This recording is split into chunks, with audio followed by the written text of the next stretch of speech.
right, good morning, everyone. Welcome to our 2021 Online Solutions Dialogue on Infrastructure Asset Management. Today, we have our discussion on the Climate Resilient Asset Management by Mr. Dustin Carey. So just to remind you on the Zoom functions we have for today, we have interpretations available. Again, you have to have your Zoom updated for this function to work.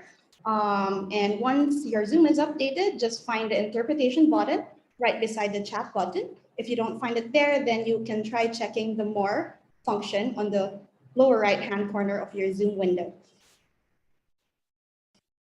And as usual, this has been our OSD routine already. We'd like you all to introduce yourself in the chat so we can start getting to know you. And your colleagues in the workshop can also know how to connect with you. So please type in your name, country, and government agency in the chat.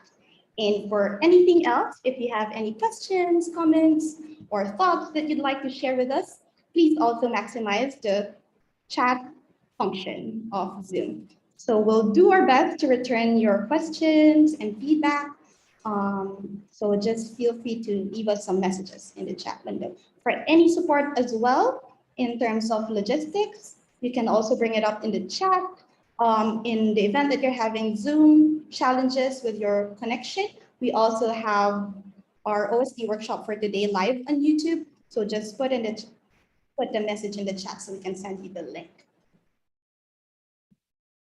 And lastly, we'd like to invite all of you to turn on your video cameras to make the discussion human. And since this is actually our last live workshop for the OSDs, I also want to give a heads up to everyone that we're going to be taking a photo at the end. So if you can still save your camera ready faces until the very end so we can take a photo, that would be great. So with that, I'd like to introduce you to the project lead for this infrastructure asset management OSD, Mr. Daniel Platts from UNDESA. Over to you, Daniel. Thank you so much, Juana, for this introduction. Welcome, everyone, to the third round of the Online Solutions Dialogues on Infrastructure Asset Management, with a particular focus today on crisis resilience and what can be done to better prepare for climate-related events. You know by now already that this workshop is a series of workshops that results in a certificate. So at the very end of this, next slide, please, Wana. At the very end of this exercise, there will be a certificate for all those that submit all the assignments. You're almost there. After today, there's only one more workshop, but it's not really a workshop. It is an online course that is a self-paced module on public health resilience that we're asking you to take. It is very short, only about half an hour of videos that we ask you to look at, and it contains a few exercises that you would have to do. With that, we'll have then the module for today completed, which is, as I said earlier, on crisis resilience. It includes today's module on climate change, and then the next module on health emergencies, especially, of course, in light of the experiences we all had and you all had with COVID-19. It is still an ongoing struggle. Hopefully, inshallah, it'll be over soon. So the idea is for you to please complete today's module and the self-paced module, and then hand in your assignments. We will evaluate all of them, and once we've done that, we'll get back to you, and of course, we'll issue a certificate. The certificate will be in your name, but it'll also mention the local government that you're working for. And the reason for that is that, as you know, the certificate allows you to apply for further technical assistance for your local government, and it allows you to apply for funding of the Municipal Investment Fund by UNCDF. And of course, we would like to know which local government you're also representing and associated with once you get the certificate. And this will be then made very clear in the final documentation. At the end of this course, we also have an evaluation. It is all online. It's just a few questions that you would have to answer. We would really ask you to take 5 to 10 minutes to do that. It is very important for us to get your honest feedback and also to get some ideas and areas of need for further help, support, and technical support on asset management. So please, after we take the group picture, after the session is over, stay online, answer the evaluation form, and then everything will be done for today. We will also, of course, outline these steps very clearly in our email that will come at the very end of this exercise. So probably in the next few days, we'll send you a wrap-up email, but we'll continue to be in touch with you as we embark on this asset management journey. We don't see this as the end. We see this really as the beginning of a joint effort to make sure that asset management is really soundly embedded into local government policies around the world. And you are pioneers in this field, and we count on your continued collaboration. With that said, again, warmly welcomed. You're all warmly welcome to this dialogue. I'm very happy you're here. Thank you so much for holding out and being here for all 3 rounds. We have our 2 regional consultants here today, Mr. Bidan Krishna Das and our colleague Mohan as well. And I will give it over to them for a few very brief remarks in terms of what is expected of you today and what you can expect of us and what you can expect to walk home with after this course. Bidan, over to you. Thank you, Daniel. Hello, everyone. Good morning. My name is Bidhan Krishna Das, Consultant Municipal Asset Management Project, UNDESA. Many thanks to all participants for joining the final live session of this workshop. We are also grateful to all of you for your spontaneous participation throughout this workshop and impressive efforts for the assignments. From the previous 2 rounds, you have learned the basics of infrastructure asset management and capturing data for effective asset management information systems. As a result, now you can develop the AMAP or Asset Management Action Plan and asset hierarchies and identification systems for your organization. You are only a footstep away from the asset management champion. And this crisis resilient asset management round will help you to reach your destination. Now the question is, what are you going to achieve from today's final live session? Okay. Today, you will be able to perceive the meaning of climate resilience in the context of asset management. You will also know how to analyze the impact of climate change on your own community. At the same time, you can understand the importance of climate resilient asset management. From today's session, you will also observe the ideas of the climate risk assessment process. You can apply the climate risk assessment framework to your infrastructure assets as well.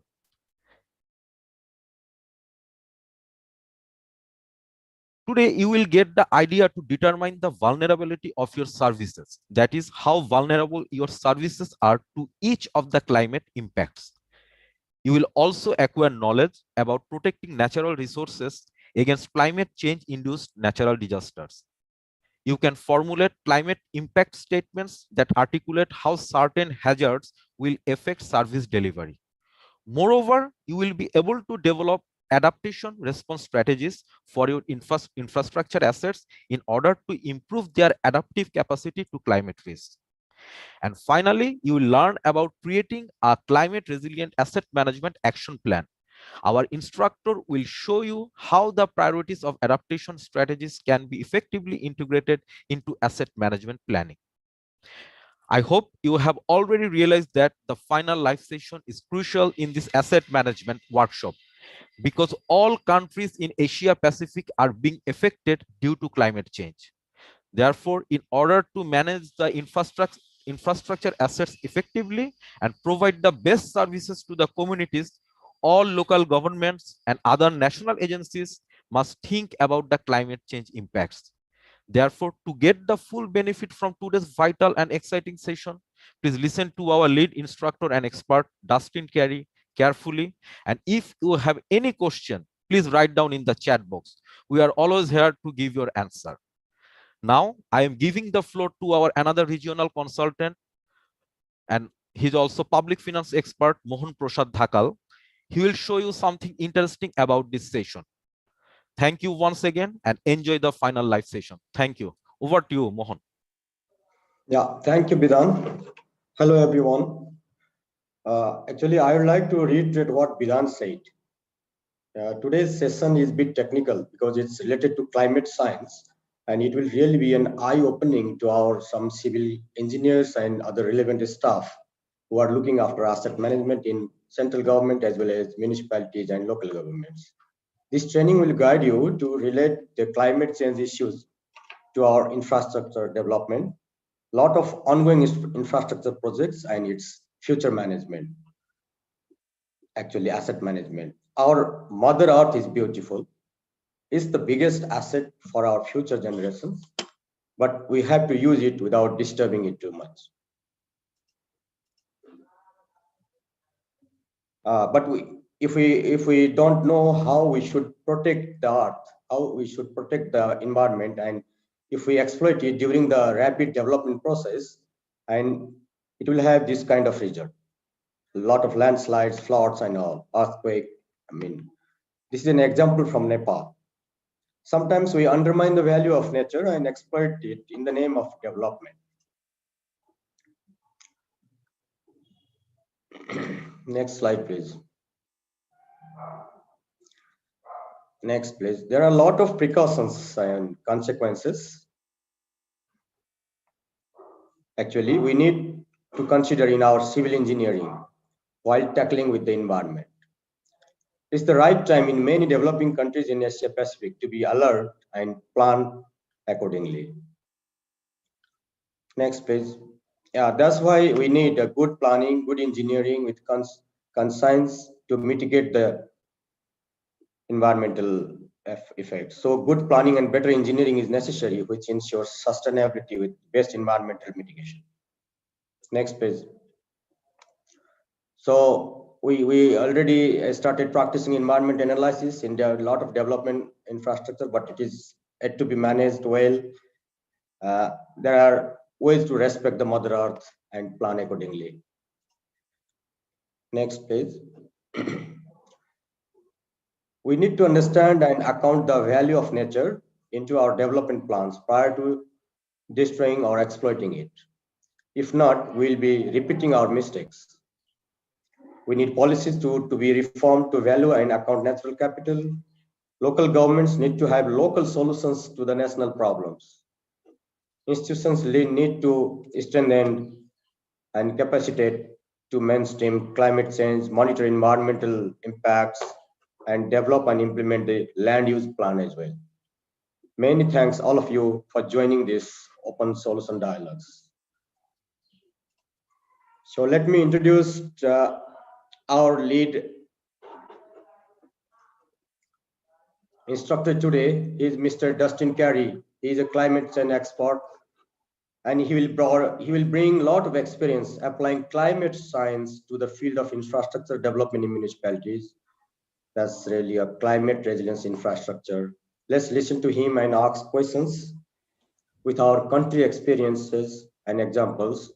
Please use chat box for your queries, because we will not be able to allow you to speak, many of you, but we'll also request you to speak briefly, sharing your country examples related to climate change and climate hazards.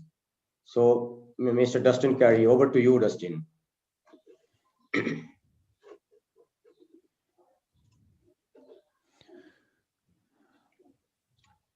Over to you, Dustin. Thank you very much, Mahan. So just want to make sure, is screen coming through okay? All good, Dustin. Looks Good, Dustin. Wonderful, thank you. So yeah, as mentioned, my name is Dustin Carey. I'm a capacity building officer with the Federation of Canadian Municipalities. I have a Master's of Climate Change degree, which I received from the University of Waterloo in Ontario, Canada. And I've been using that expertise to apply climate science to the fields of climate adaptation and disaster risk preparedness within the municipal scale for about 5 years, working really across Canada. And this has been a really rewarding opportunity to bring some of that expertise to international audiences. And you will have seen this slide within the last OSD. And it's shown here to note where within the overall asset management process, the focus of this online solutions dialogue fits. Climate risk is a large emerging risk upon your assets and services, but it is ultimately just one risk among several that you should consider within your overall asset management process. Ultimately, an enterprise risk management approach is the optimal way, balancing climate risk with others facing your community, but this is a slightly different process of consideration, and yeah, ultimately one within one priority to fit within others. And just as a good example of why climate and environmental and disaster risk really needs to be a consideration, this example is from a training program offered by the United States Environmental Protection Agency. This wastewater treatment plant was kept within a good state of repair. Just a few years prior to this event, it was assessed as being or having about 80% of its expected lifespan left. However, it was situated within a 1 in 100 year floodplain. So between the inundation and the damages associated to this wastewater treatment plant in this flood event, it was offline for a number of weeks, causing asset damage, disruption to service, regulatory non-compliance, environmental harm, inconvenience to residents, and the like. So the main risk associated with service interruption in this case really didn't have anything to do with the condition of the asset, but rather entirely due to its location and its design associated with flood resiliency. And I really want to make it clear that this process was written to be as accessible as possible, as well as the chapter. There are a number of costly and usually costly, but more robust studies and processes that can be undertaken to bolster the reliability of these results. Things like floodplain mapping using aerial LiDAR imaging, engineering threshold analyses, sewer modeling of your entire linear asset network, things like that. But with that level of detail does typically come higher levels of costs. So this higher level assessment really reliant on the embedded expertise within your community, plus a few new skills that you can pick up through internationally available databases, can still be very useful in refining asset plans to build climate resiliency. And that level of accessibility is really what I wanted to strive for in this process. The overall learning objectives that I wanted to communicate throughout this OSD are really to build the awareness of climate resilience asset management practices, build the capacity to implement climate risk assessment framework within the communities of those attending here, and really to drive a desire to be an agent of change within your local government. At the end of this process, I will consider it a real personal success if you take these lessons and want to make substantial changes within your local government. I think Mohan did a wonderful job of explaining some of the themes that we'll be covering today, but I want to get a little bit of a sense of the audience of who I have here today. So just have a couple of quick polls that want to use to get the flavor of who's here today. Could we launch poll 1, please? This first one being, have you experienced events in your community that you can, or that you have attributed to climate change, making them more intense, more frequent, or things you haven't really experienced before? Thank you, Dustin. So you can see a question like, have you experienced events in your community that you attribute to climate change, like in the past, beyond in the past? I think in Asia Pacific countries, we have a lot of experience. Please share your Yeah. ideas. For example, in Bangladesh, there was severe flooding.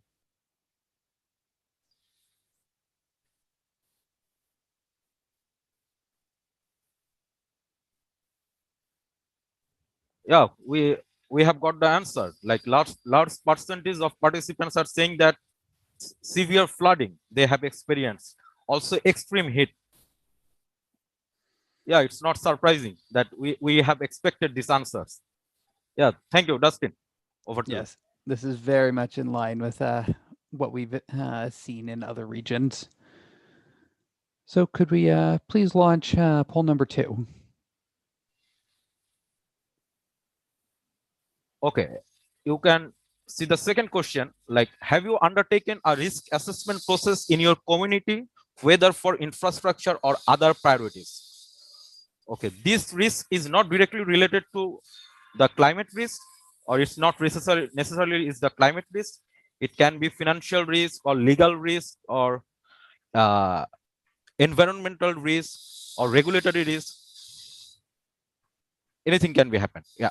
Yeah, I think there are practices of environment impact analysis, EIA. Yeah, exactly.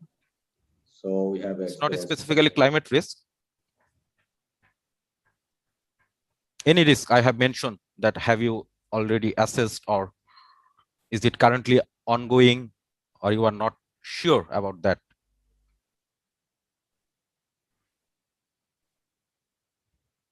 So we can see about 44% people are saying, yeah, they have assessed a risk. And while the exact processes will change a little bit, ultimately conducting one risk assessment process, the fundamentals associated with that are highly transferable. So that is a great baseline to use to transfer over to some of the what you'll hear about today. तपाईले आज सुन्नुभएको कुराहरू चाहिँ नि कसरी जोखिमलाई चाहिँ अर्कोतिर I think we have some channel mixed up here. If the translators can go back to their original channel. Hello?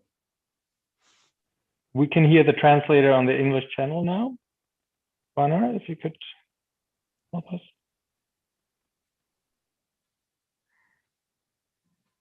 Thank you. So public services require public infrastructure to operate, and if infrastructure assets are not maintained within a serviceable and operating condition, the quality of life of residents will decline. It really is that simple. Businesses will still have a bit of cross Yeah, it sounds like. apologies for this. We have a little problem with our audio channels. It seems there's a mix-up between the original channel and the translation into, I guess it was Nepali. If we can maybe translate what I'm saying right now and see if we can fix this problem. If anyone can hear. Yeah, it seems still to be a problem. Okay, Wana, if you could help us fix this. उहाँले सहयोग गर्न सक्नुहुन्छ कि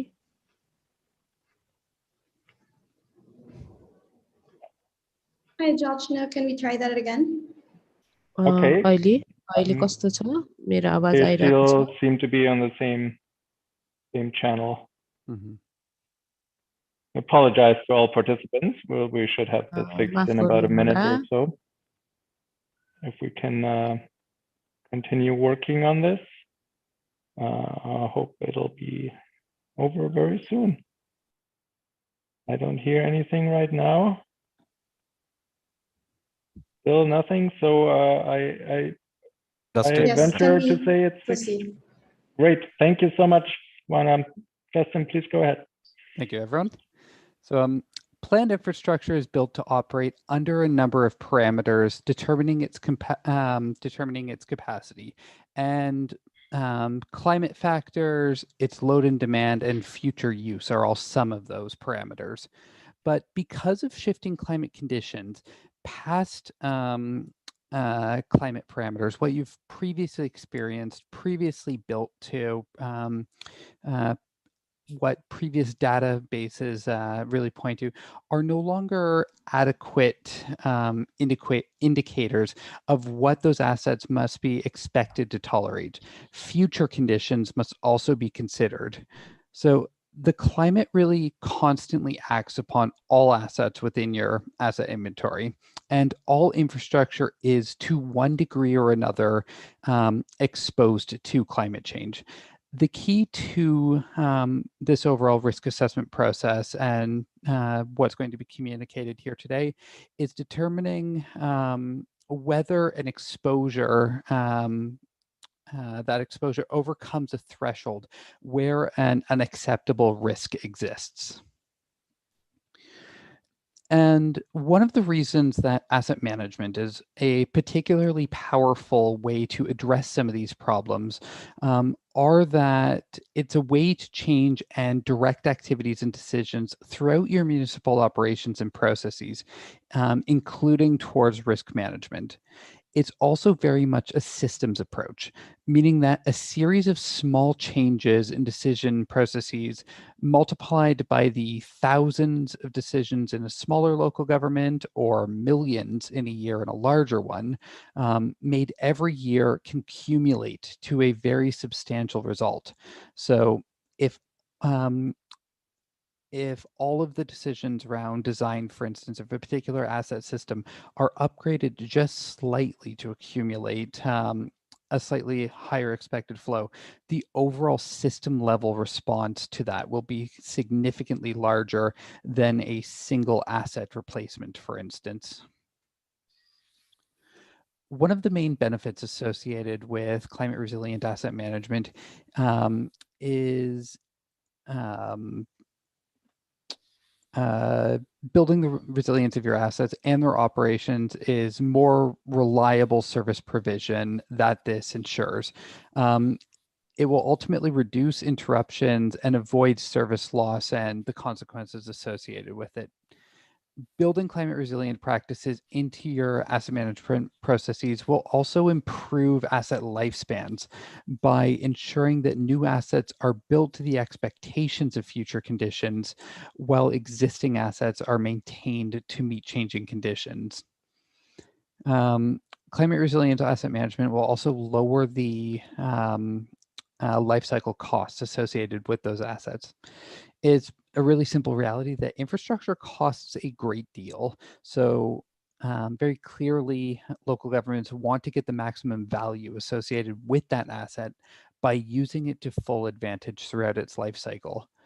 By preventing asset failures or full reconstructions, either due to damage or inadequate capacity or to deal with new norms, with adaptable designs and management practices means you'll be able to get better value from your investment.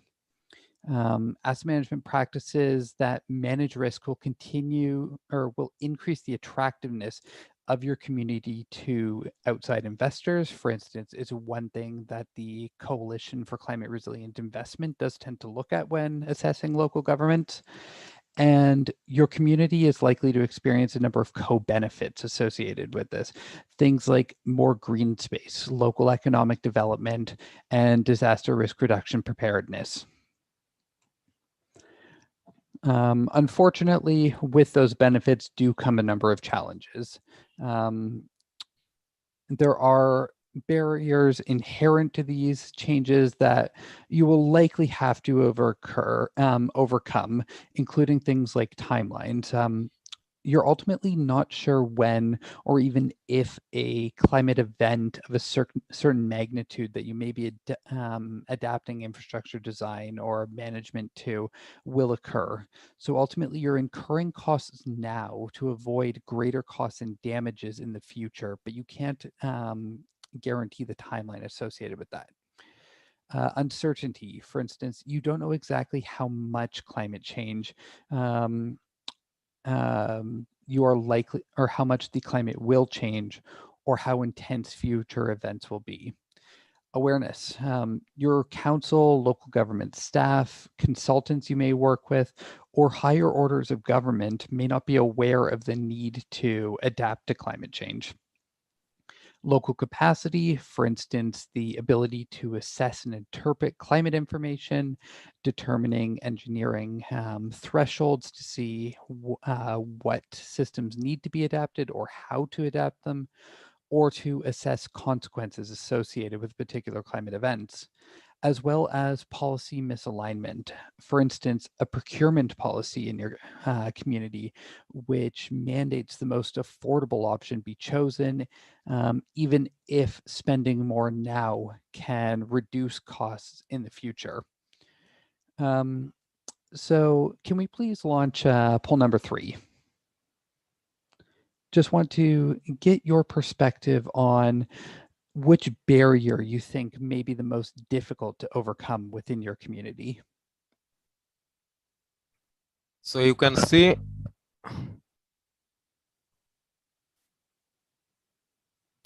there are 6 options,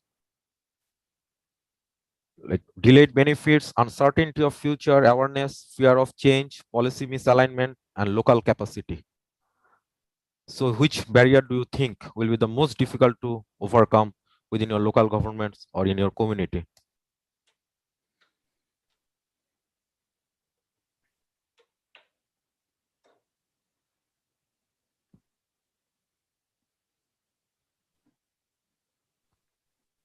Yeah, responses are coming.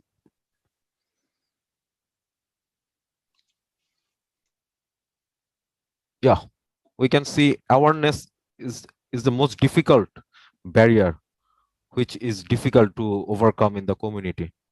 And also policy assignment also in the second position. Misalignment is also in the second position. Dustin, over to you. Thank you, Bidan. So going to get into a little bit of the climate science background that really provides the impetus for this chapter. So since the Industrial Revolution in the late 1700s, humans have been emitting an ever-increasing amount of carbon dioxide into the atmosphere, primarily through the combustion of fossil fuels, deforestation, and agricultural practices. This increase in the atmosphere is impacting the energy balance of the planet, acting like a blanket that keeps getting thicker over time. Because the overall level of energy entering the climate system from the sun is staying the same, but less energy is leaving the climate system because of that thicker greenhouse effect within the atmosphere. So as a result, more heat is being retained within the climate system every day, spread between the world's oceans, the atmosphere, ice caps and glaciers, as well as lands and soils. And this excess heat is shifting the climate norms that we've become used to throughout the past 11,000 years since the last ice age. And it's manifesting in ways like changes to atmospheric temperatures, weather patterns, sea surface temperature, sea level rise, more intense hurricanes, precipitation patterns, and things like increased lightning strikes. And climate change really operates on the scale of decades to centuries, meaning that it's tracked in the very gradual changes of large-scale weather patterns. Weather patterns, things like annual monsoons, dry seasons, wet seasons, particularly strong rain events, cyclone seasons, things like that aren't examples of climate change in themselves. However, each of those events are impacted or influenced within the broader change to the climate. So as they become different over time, that difference is what is overall calculated. That anomaly is what we know of as climate change. Climate models, which are going to form an important basis of understanding what the future of your local area is going to mean, are mathematical tools that simulate the physical interconnections within the climate system, through which we can get projections of what the climate is likely to look like in response to how much we change it through our emissions. We use different scenarios called representative concentration pathways to model how much CO2 we emit and therefore how much climate change we experience. Think of these scenarios as kind of best to worst. That RCP 2.6, that blue line at the bottom, indicates really very little climate change. RCP 4.5, relatively little climate change or some climate change. RCP 6 is a rather significant climate change, and RCP 8.5 is very bad climate change, kind of that worst case scenario. So as you can see, really, the more we emit, the more climate change we will experience. And you can think of these projections as sort of like weather forecasts for the future, but with the control knob of just how wild that future weather gets. So we aren't really sure what the future climate conditions will look like. There's no guarantee of one of these scenarios being more likely than another. And it's really determined by the degree to which all of the countries in the world get our act together and really reduce the amount of our carbon emissions, or kind of continue current case and see those emissions continue to rise. So because of that, when conducting risk assessments, it's important to consider a few different scenarios. It's usually recommended to include RCP 8.5, that worst case scenario, to get an indication of how bad things can be, even if it doesn't form the basis of each of the response designs. In addition to another scenario like RCP 4.5 or 6, just to get a bit of an indication of how that difference may end up occurring. Just in the interest of time, not going to play this video, but when these slides are circulated, there is a brief video embedded here that can be you can watch as an indication of a few of the different projection platforms available internationally, and one other we'll use just a little later on within this exercise. But could we please launch poll number 4?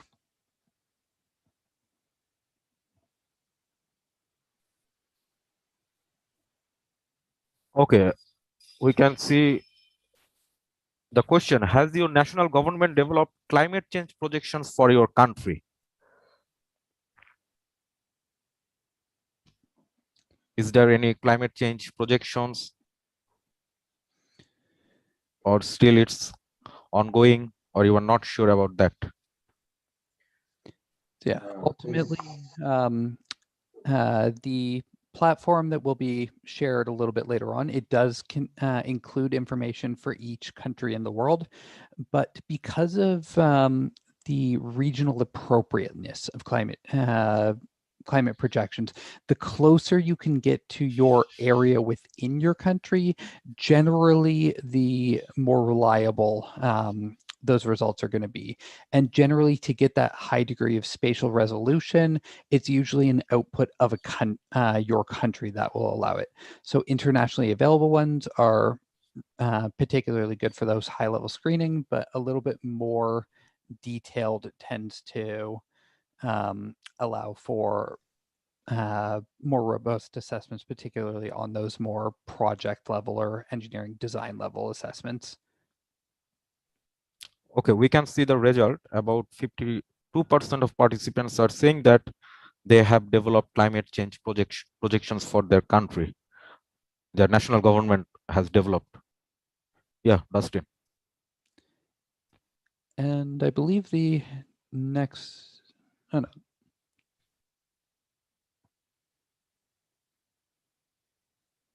Okay.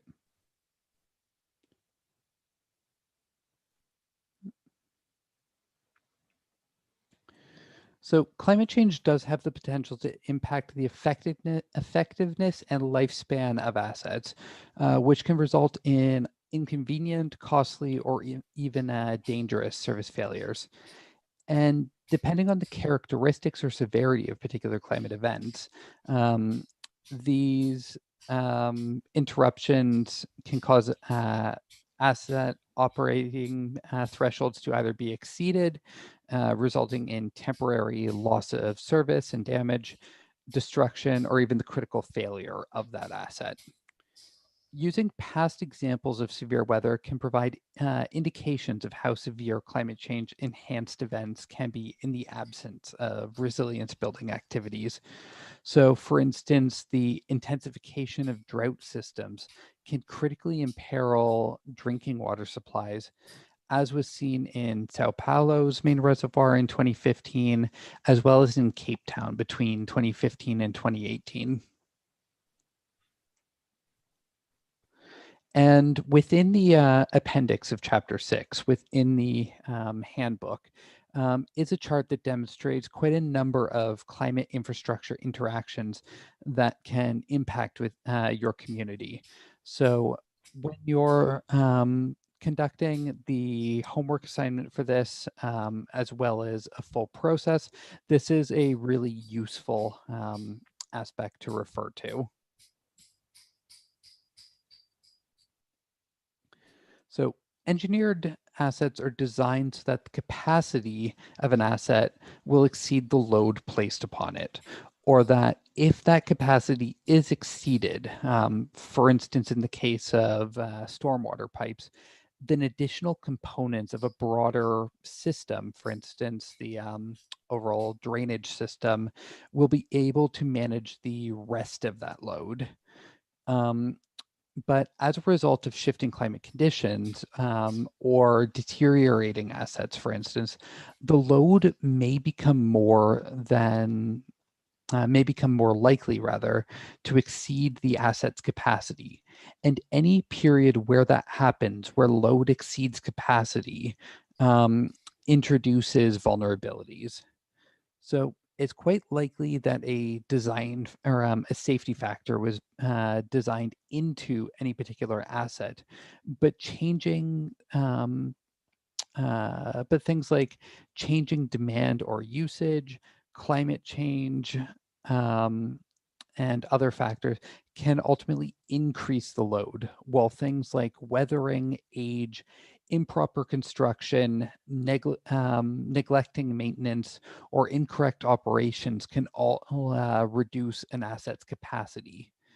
And as a result, even if climate changes aren't particularly large, particularly within the relatively near future, they can have, if other factors have impacted the capacity or load of an asset, climate change can act as a bit of a last straw effect that ultimately leads to those periods of vulnerability. And if you take the time to look through that table on climate asset interactions, work through some of the exercises in the guidebook and the like, it would be a fair thing to wonder of how do we adapt all of these systems to climate change? You have a rather extensive inventory. Every local government in the world is really stressed financially. You do not have a budget to cover every priority that you would like to. So how do you really build up your adaptive system and cover everything? And the simple answer to that, somewhat unfortunately, is you can't. Asset management requires balancing levels of service, cost, and risk. And risk management requires responding to some of those priority risks first. There's always going to be residual vulnerabilities. It's simply too expensive to aim for complete risk annihilation as a goal. Instead, it's important to put your energy and investment to focus them on where they will be able to make the greatest difference. And it's also important to note that an entire asset system may be vulnerable to one critically exposed component. So having an understanding of an interconnections between asset systems can help you build the resilience of that asset by identifying smaller weaknesses. And in earlier lessons of the online solutions dialogues, you will have learned about critical assets, some of the most important infrastructure needed to ensure that critical components of services continue to be delivered. If you haven't yet identified critical assets within your community, think for the purposes of this lesson and the homework assignment that will go along with it, of assets which, if taken offline, would cause significant harm to your community through service interruption. These assets can form the basis of the climate risk identification and management exercise. So for the next component, we're just going to switch over to a little bit of live polling through Mentimeter. And in the chat, you'll see a link that you can click on that will bring you to the polling platform.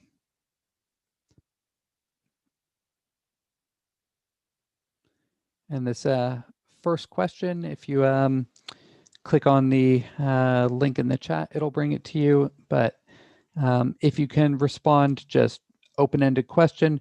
When you think of critical assets in your community, what immediately comes to mind? Thank you, Dustin. Okay, as Dustin said, please go to menti.com and use the code 5761182 to give your answer. The question is, when you think of critical assets in your community, what immediately comes to mind? So you have already learned from Linda's session that the critical assets that are most important to delivering the local government's objectives, these are your priority assets. And you have already identified in your AMAP, which you have already submitted for the certification. So you know what are your critical assets. Please kindly mention this.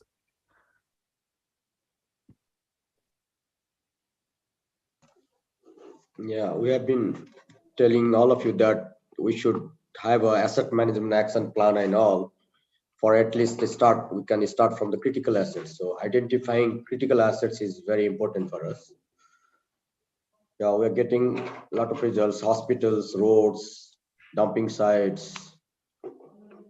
Yeah, Abhida. because if you don't know what is your critical asset, then it will be difficult for you to deliver the service, the exact service to the community.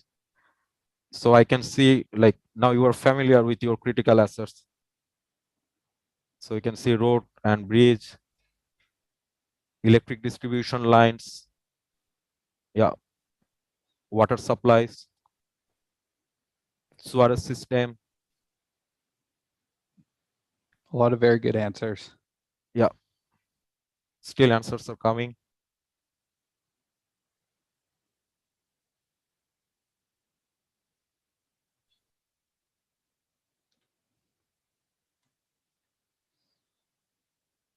Transport, health facilities, yes.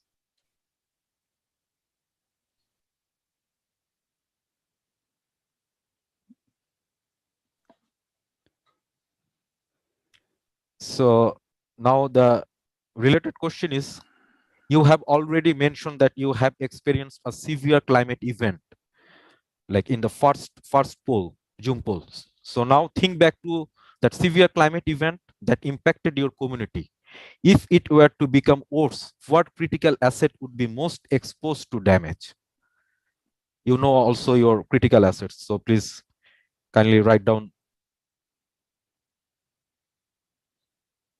So what critical asset would be most exposed to damage?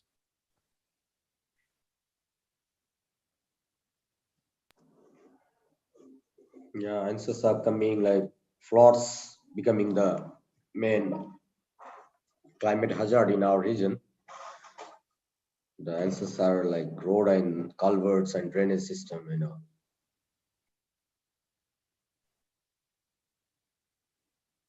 Yeah, really good answers.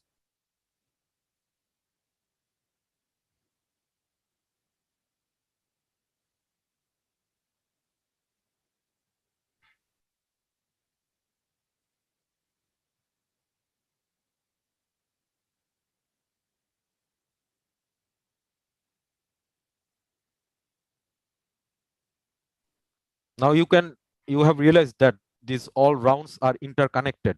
The first round, second round, third round, these are all interconnected. So now you can use your lessons from the first round, you can apply also here. It's good to see that you have already learned. Yep, again, excellent answers here.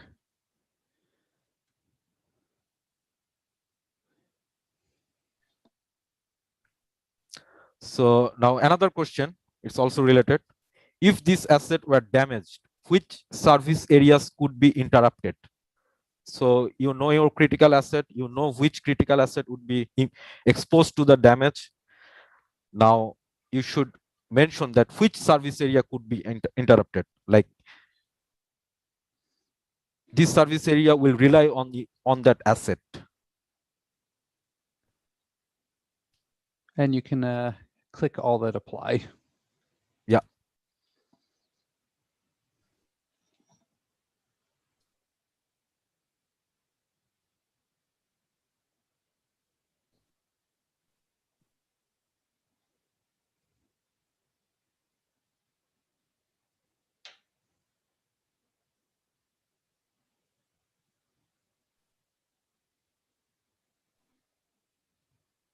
Yeah, we can see transportation and services, drinking water.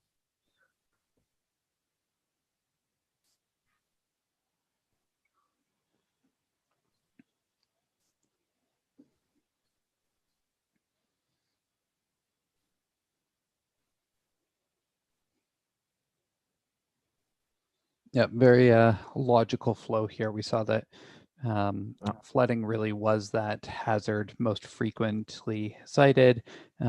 Roads and hospitals being some of those critical assets that really came to people's mind that could be interrupted.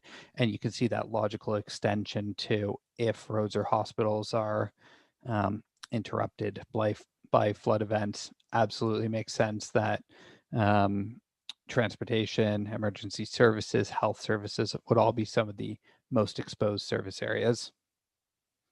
So very good. And yeah, this will be very much the same sort of logic that will be applied to later activities as well as the take-home assignment.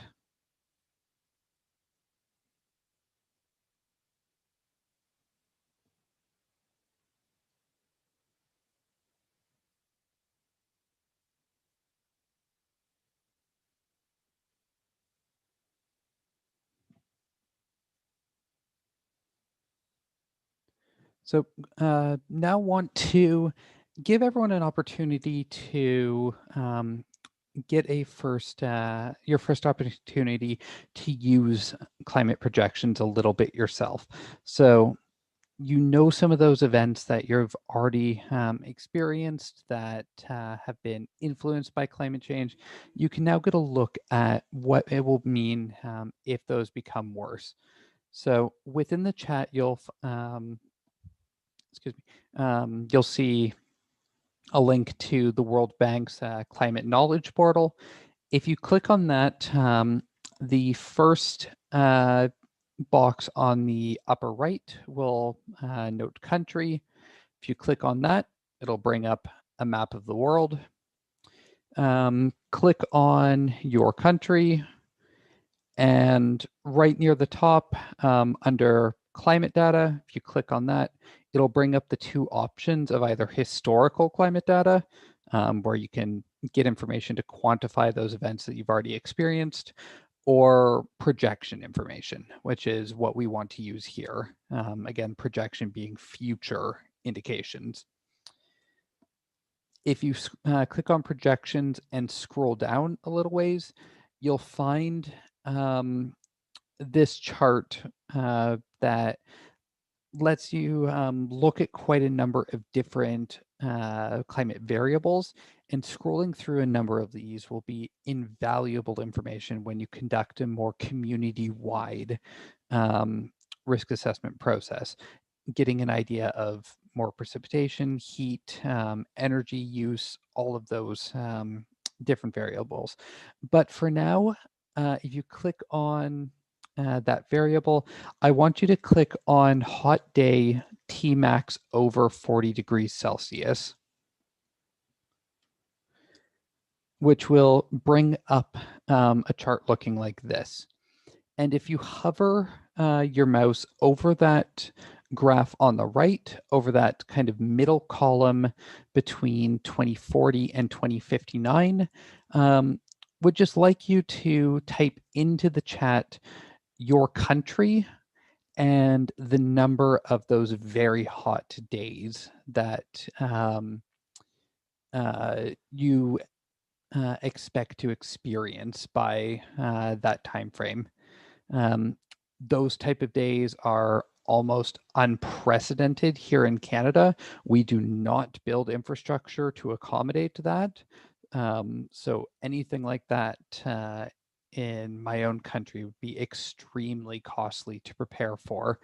But quite a number of countries like India, they experience them to a degree already have some adaptation, but getting an idea of how many more are likely to occur will be an important consideration. Things like resurfacing, choosing particular pavement grades, things like that.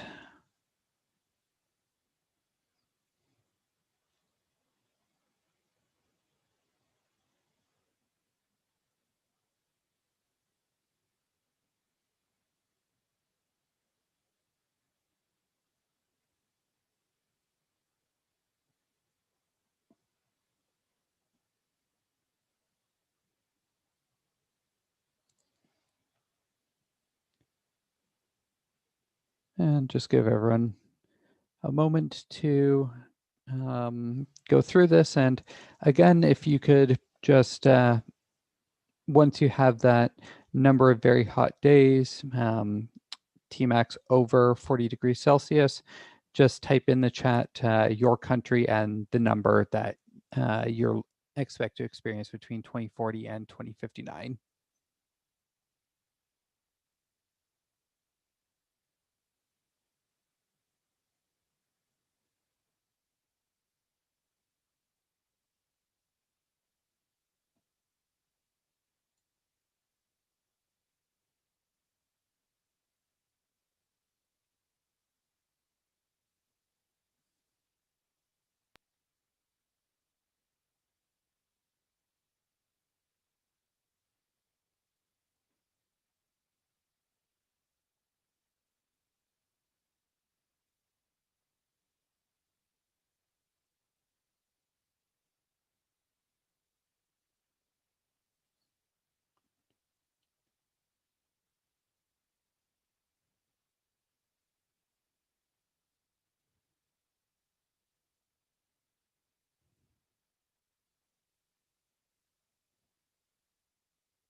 Thank you, Declan. You can see that, yeah, Cambodia expected to experience about 15 of those days per year within that.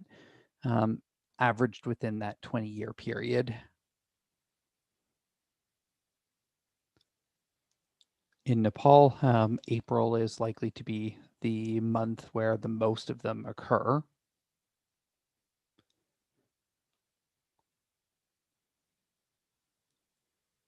So in the interest of time, I'll carry on, but hope you'll continue to add those to the chat. So in order to implement climate response strategies that will improve your ability to deliver services in the face of climate impacts, you will have to understand what you must adapt to. Climate risk assessments are an approach to identifying potential hazards from climate-related projections and events, and the results are used to develop strategies to avoid or manage those risks. This risk assessment framework that's being communicated within this OSD, as well as within the chapter in the handbook, are based on the ISO 31000 risk management framework, an internationally recognized set of guidelines. Risk management requires trade-offs between risk minimization and cost. It becomes more expensive and increasingly challenges to prepare for events that present only modest consequences or are unlikely to occur. The costs of protection really must be weighed against the consequences of damage or disruption. And there are 5 main steps involved within the framework, being hazard identification, climate impact statements, a vulnerability assessment to screen out hazard impacts that are of relatively low concern, a risk assessment that evaluates the likelihood and consequence of impacts, and a strategic evaluation that works to place those results within established community priorities. And after those 5 steps, you can work to craft those response strategies. And the first step to identifying hazards that you're likely to experience in the future is to think back about what you've already experienced. You've taken that first step today in that early Zoom poll. And while the past is not an indicator of the future per se, it can't be used to that much of a degree for infrastructure planning. It does provide a really useful initial indication of exposure. By and large, with relatively few exceptions, you're not likely to experience new hazards per se. It's going to be the severity, intensity, frequency, things like that of existing hazards that are likely to change. And the next and more challenging step is to use those climate projections, like in that climate knowledge portal, to infer future risk.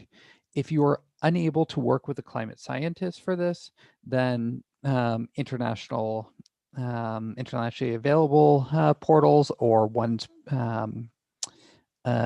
developed by your country are sufficient for high-level risk direction. So the combination of past event magnitude and climate projections offers a useful indication of whether those experiences will get worse and will form much of the basis of identifying impacts. Assessing climate risks requires considering both the likelihood of climate hazards and their consequences. To identify the consequences of particular hazards, you will need to define the relationship between those climate hazards and the services you provide. While some hazards, things like annual temperatures, are virtually certain to occur, you can't understand what that will necessarily mean for your community without that added context of how it will impact assets and services. And as really with other steps within this overall risk assessment process, it really is best to undertake it within a workshop format, ideally with multiple service areas and areas of expertise participating. Operations staff, for instance, are absolutely invaluable in communicating their own personal experiences of how assets and services have responded in response to events that have occurred. Climate impact statements articulate how certain climate hazards will affect things like public health, service delivery, local assets, community finances, or the environment. But a hazard does not have to meet each of these to be included. Its impact on service delivery may take a number of different forms. It's useful to structure climate impact statements in a certain logical way so that a consistent format can be applied, with the one I personally recommend being identifying a climate hazard, impacting a service area or asset, resulting in a particular or a consequence. So to provide a couple of examples, things like intense rainfall, flooding roadways, impairing emergency response, or prolonged rainfall, overwhelming wastewater treatment plants, causing combined sewer overflows. Or to provide two fairly comparable examples, drought limiting water availability and delivery, imperiling human health, or drought limiting drinking water availability and imperiling agricultural yields. The figures on, there are a number of figures within the handbook on things like different climate hazards, those climate hazard infrastructure impacts, and different assets associated with particular service areas can really be very useful in our developing these climate impact statements. And it's also important to note that you shouldn't feel like you need to limit the number of climate impact statements that you and the team that you're working with develop. It's much better to be very thorough and develop a lot of them than to leave potential risks unanalyzed. So I wanted to take an opportunity to turn it over to the regional consultants, Bidan and Mohan, to speak a little bit about local perspectives, some of the impacts and events that they have seen within the region. Yeah, thank you, Dustin. And here, I would like to request our participants to raise hand and share your experience. If you are familiar with the climate hazards, climate resilience, infrastructure development, and if you have really practiced and experienced it, please raise your hand. We'll give you opportunity to speak. Rather than I speaking, better you speak. In Asia Pacific region, we have a lot of example of climate change affecting our developing infrastructure. We have different cases from high mountains in Himalaya region and countries having territory connected to the ocean, and also island countries. I mean, mostly flood affected infrastructures we get to see every year, every June, July in Nepal, India, Bangladesh, Bhutan, and this side of Himalaya, we see the flooded. And then we talk about floods, big Indian cities also.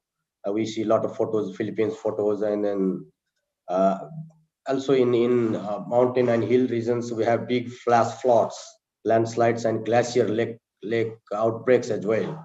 So we have a lot of different kind of experience in the country. There was one experience from the Vinatu, one colleague from Vinau Sahe. He also wanted to share. If you are there, you can raise your hand as well. So I stop speaking here, and I'll allow Masood Ali. Masood Ali, can you please unmute and speak? Thank you, Mohanji. I am Masood Chaudhary. I am talking from Cox's Bazar. Coxbazar is one of the most coastal city in Bangladesh. This city is very climate vulnerable, and this Coxbazar municipality located in near of sea level, Bay of Bengal. In city, we experienced in large cyclone and high tidal surge and landslide. Sometimes and waterlogging situation. So this city and city dwellers and city people are always risky and climate risky. And in this city, thousands of climate migrant or climate refugee reside here. Those people in reside sometimes some years ago in island. They are mostly in Bay of Bengal Island. Sea erosion and huge climate phenomenon, they migrated in municipal. So I think that climate change is the key drivers in future development in municipalities and municipality maintenance and municipality assets and service delivery also. Thank you. Thank you, Masood. You shared your experience of Cox's Bazar. I have been there, and it's really your cyclone and flood situation over there. Let me give opportunity to other colleague from Nepal, and then I would like to request to be ready some Asia Pacific, Pacific Island countries to share your experience. From Nepal, there are two hands raised. Okay, Sriramji, your turn, please. Thank you, Mr. Mohan.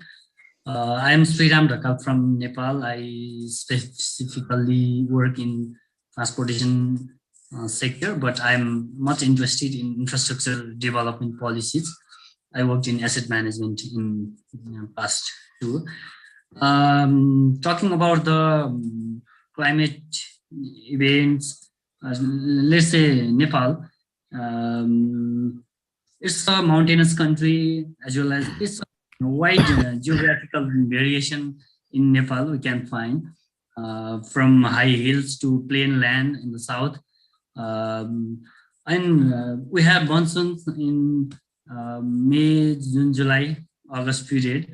In past, comparing with the past events, recent days, the rainfall pattern is drastically changed. Mostly rainfall occurs lesser period than it was in past, but with extreme intensity.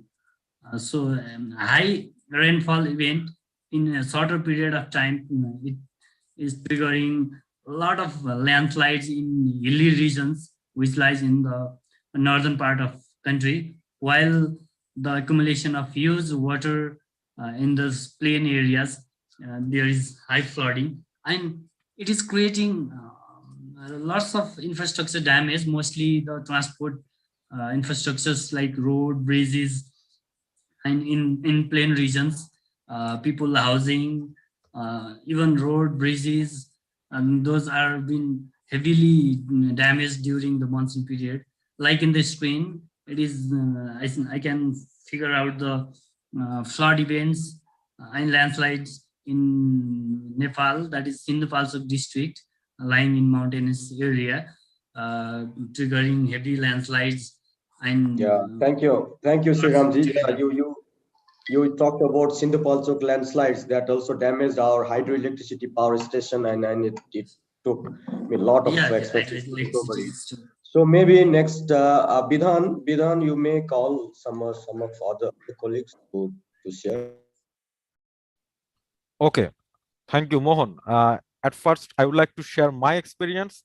Then I will call some participants. Okay, thank you, Mohan. We know that Bangladesh is a disaster-prone country due to climate change. In recent years, Bangladesh experienced a greater incidence of drought and flooding as well. As Masood Bhai from Coxbazar municipality said, municipalities and other local governments in the coastal areas are the biggest victims of climate change induced frequent downpour, tidal surge, soil erosion, salinity, waterlogging, etc.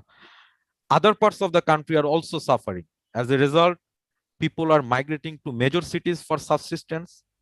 Most recently, like last year, super cyclone Amphan slammed into the coast of Bangladesh. However, well preparedness of the government really paid off.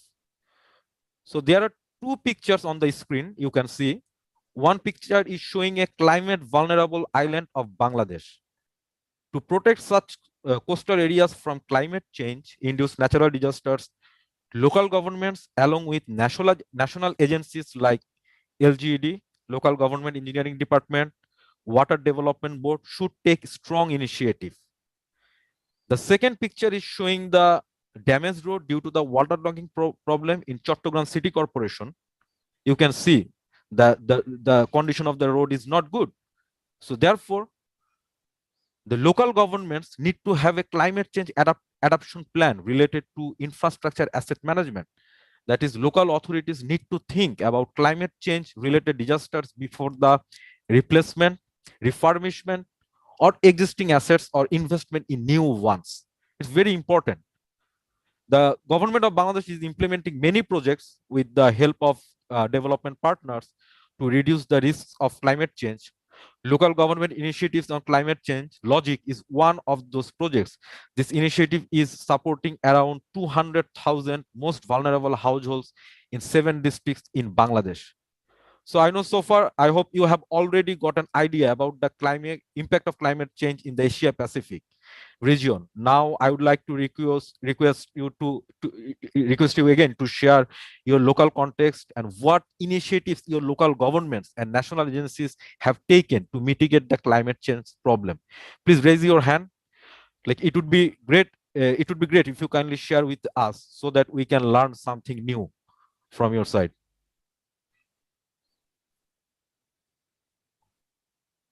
Okay, we can see Khondokar, Mr. Khondokar. Okay, if you want to say something, okay, unmute your Yes, mic. Okay. thank you very much. I am Engineer Khandakar Manjur Murshid. I am Chief Engineer of Bangladesh Water Development Board. Bangladesh Water Development Board is very important part of PERSEL in Bangladesh. They are working about climate change and other works. Just I will share some experiences and what we are doing for in the future and what we are doing now. Just I have to brief something regarding climate change. Climate change brings various impacts to water resources and its infrastructure. Some projects, especially in coastal belt, highly affects all of our environment is very in dangerous position. So after cyclones Sidor and Aina struck the coastal zone, causing severe damage to the infrastructure, life and property, the government of Bangladesh implement project in coastal area for emergency cyclones recovery and restoration project ECRRP and proceeds for carrying out the feasibility study of the coastal environment improvement program. It is a very important program for us for a long time how to sustainable the environments or other structures in coastal belt. As an outcome of this, yes. Mr. Khondokar, thank you Yes. for your valuable speech. Like we have limited time, so it would be great if you kindly give the floor to another participant. Okay, so would you like to finish? Yeah, okay. Yes, Thank you very much, Mr. Khondokar. Okay, now the last participant would like to request Mr. Engineer Alauddin. Could you please share your experience? Mr. Alauddin?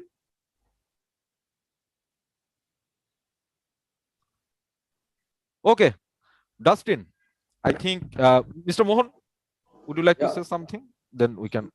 No, Bidhan, I think we are behind time. Let's proceed. Justin, over to you. Thank you. Thank you, Bidhan. Thank you, Mohan. So going to now that you've had an opportunity to hear through a couple hear of a couple of examples, want to give you an opportunity to work through developing your own climate impact statement or concluding one, really. So you'll see instructions sent through the chat.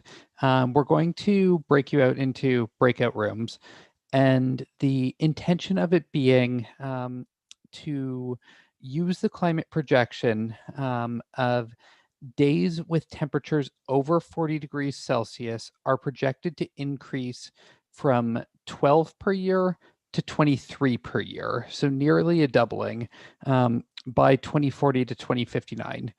Within your breakout room, going to ask you to complete the climate impact statement. Extreme heat will cause damage, or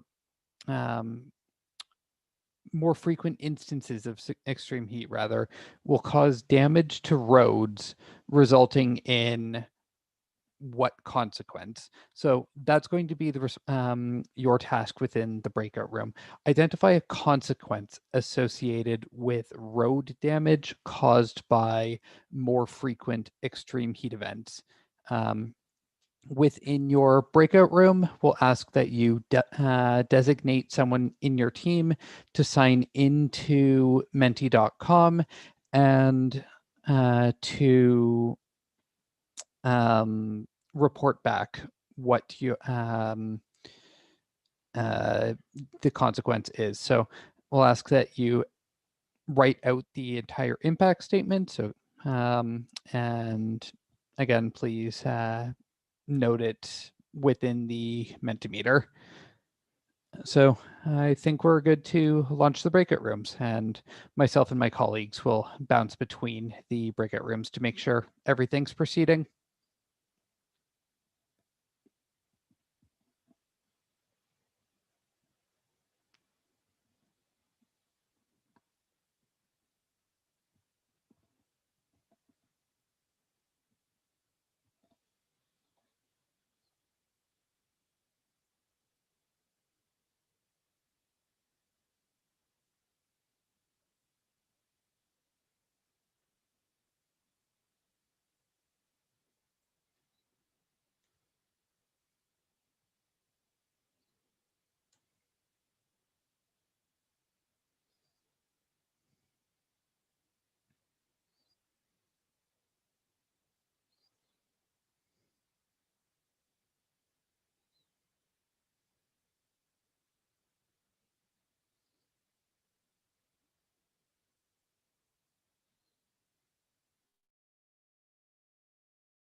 Welcome back, everyone. I hope you had a productive discussion in your breakout rooms. So just give those who haven't yet a few minutes just to click on that link within the chat, the Menti chat, and note the just report back that climate impact statement that your group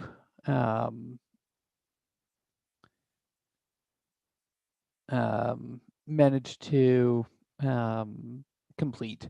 So yeah, the more extreme or more instances of extreme hit events damaging road infrastructure, causing what consequence did you end up coming together and deciding on within your breakout room?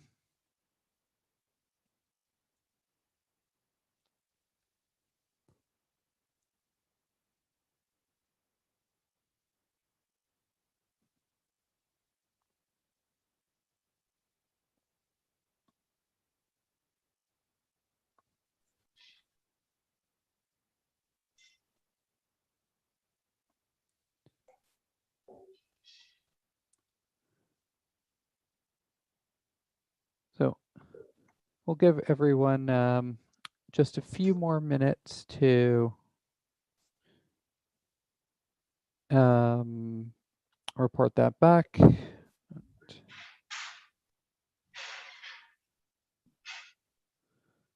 Yep, there have been some good ones coming in, somewhat. Ones like this have really shown up really around the world. Extreme temperatures melting the bituminous surfaces, damaging roads, causing high investment, higher financial consequences, and traffic accidents. So based on what we've received, let's proceed with that one. We'll keep it in mind for future the future activities within this, but yep, for now anyway, going to give everyone the chance for a 5-minute break. So welcome to get up, stretch your legs, grab a coffee or the like, or are going to put people into some brief breakout rooms, the opportunity to join them. Or if you stay here, feel free to use the chat and just take the opportunity to introduce yourself to a number of the other attendees here, exchange contact information and your like. And it's a bit of a fun icebreaker. Just what's your favorite tradition or holiday and why? So yeah, let's reconvene in 5 minutes.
Welcome back, everyone.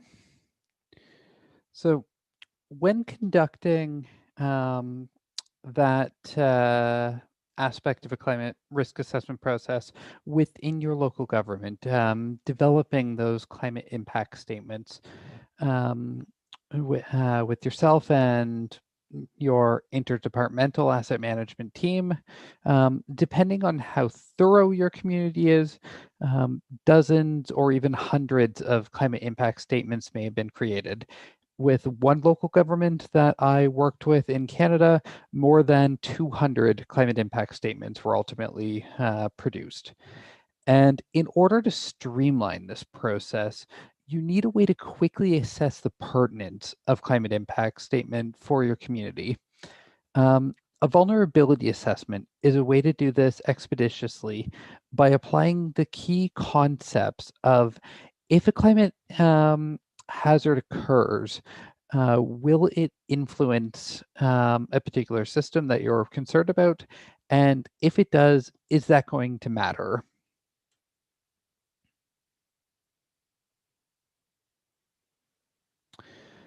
Vulnerability is a function of the exposure and the adaptive capacity of a particular service or asset to suffer harm from hazard events. Unlike risk, which is assessed in the next step, vulnerability assumes an impact statement occurs rather than factoring in questions about likelihood. Exposure refers to the degree to which a particular system may be either directly or indirectly affected by changes to climatic conditions. Exposure is a necessary but not sufficient determinant of the potential for harm. It is possible to be highly exposed but not highly vulnerable to an asset. Think, for instance, of buildings, particularly homes, located within floodplains that are built with on stilts so that floodwaters can pass under them. Any assets like that are very exposed to harm being within that floodplain, but aren't particularly vulnerable because of adaptive steps that have been taken. Likewise, other things like even keeping electrical equipment or servers, things like that, out of particularly vulnerable areas like basements within at-risk buildings are ways to reduce the vulnerability associated with particular hazards. Exposure is assessed on a scale between no impact on service delivery to having that the ability to deliver that service being completely compromised.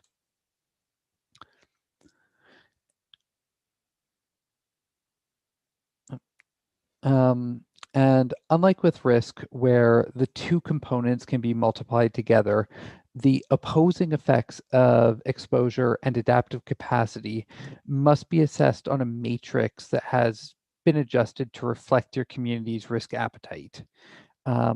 This matrix, for example, offers a rather higher risk appetite, meaning that most of the cells are associated or allotted to lower risk.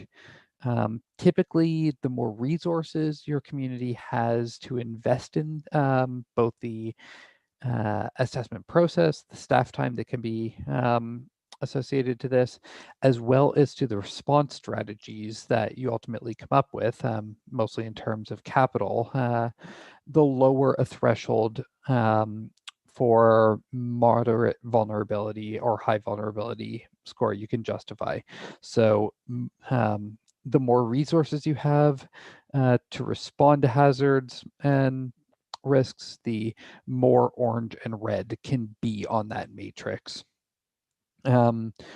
you should place each climate impact statement that you've produced on this vulnerability matrix, with the cells being designated based on a way that makes sense within your community. So each of those climate impact statements, the adaptive capacity and the exposure should be determined and placed on this. Any climate impact statement with a low vulnerability, you can basically set it aside. It's not going to be carried forward to the further portions of this assessment where any climate impact statements with either moderate or high vulnerability will. Risk is the most important factor in. I feel like.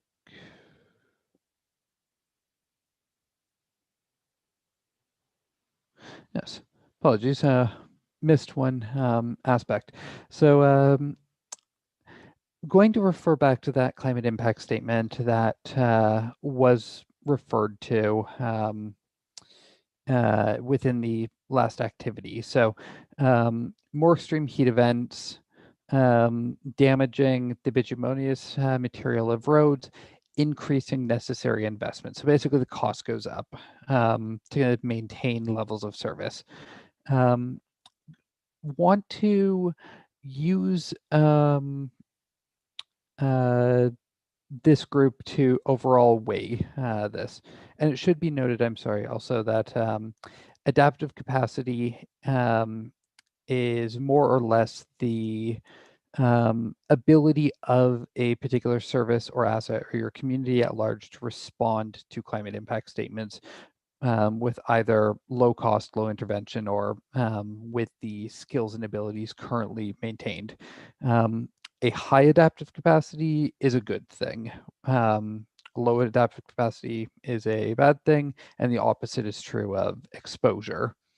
And what constitutes within the adaptive capacity scale something like significant to very little really needs to be determined within your community. So using that climate impact statement around higher investment associated with more extreme heat events to maintain levels of service of roads, can we launch poll number 6? So using this scale in front of you on exposure, using your own local government for an example, how do you think it would align with exposure?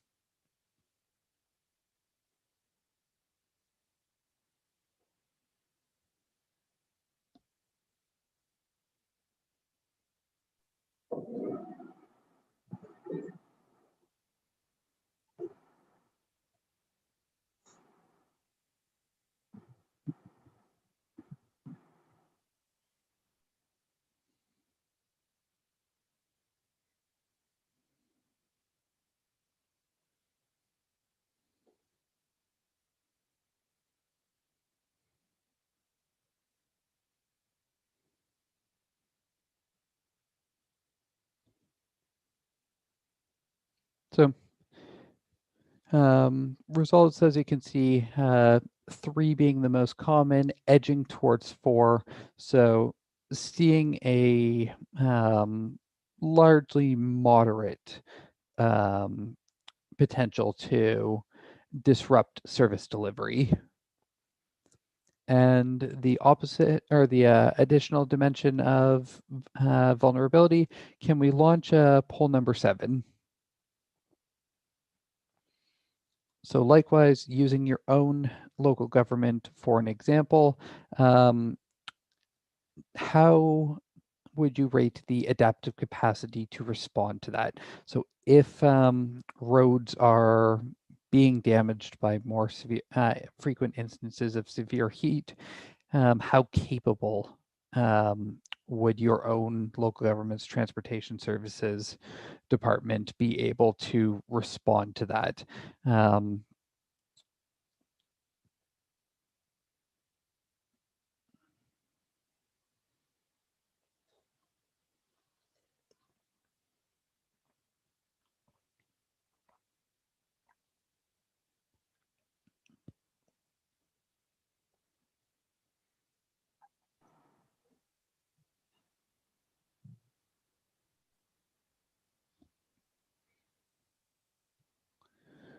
So with the most frequent answer coming up being that 3-3 lands us right in the middle of that matrix, which under this allocation of risk appetite would mean that it is a low vulnerability impact statement.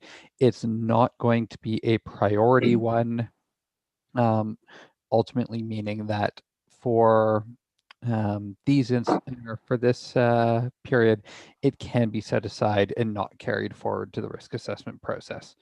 That being in practice, since we're in a training opportunity, I'm going to ignore that and carry it forward. So yeah, risk is really going to be the most important factor in determining a priority of response actions to build climate resilience within your community. As previously noted, risk is a combination of the likelihood and consequence of a climate impact statement occurring as defined by the climate impact statement. The insights offered by a climate risk assessment will enable a user to develop harm reduction strategies that are targeted to the most important risk factors that the community is facing. Risk can be assessed in either quantitative measures, particularly in regards to aspects such as asset load thresholds or financial boundaries, or using qualitative determinants. Typically, qualitative assessments are the less costly of the two and allow for more direct participation by more stakeholders. A combination of the two can also be used where quantitative information is held by the local government.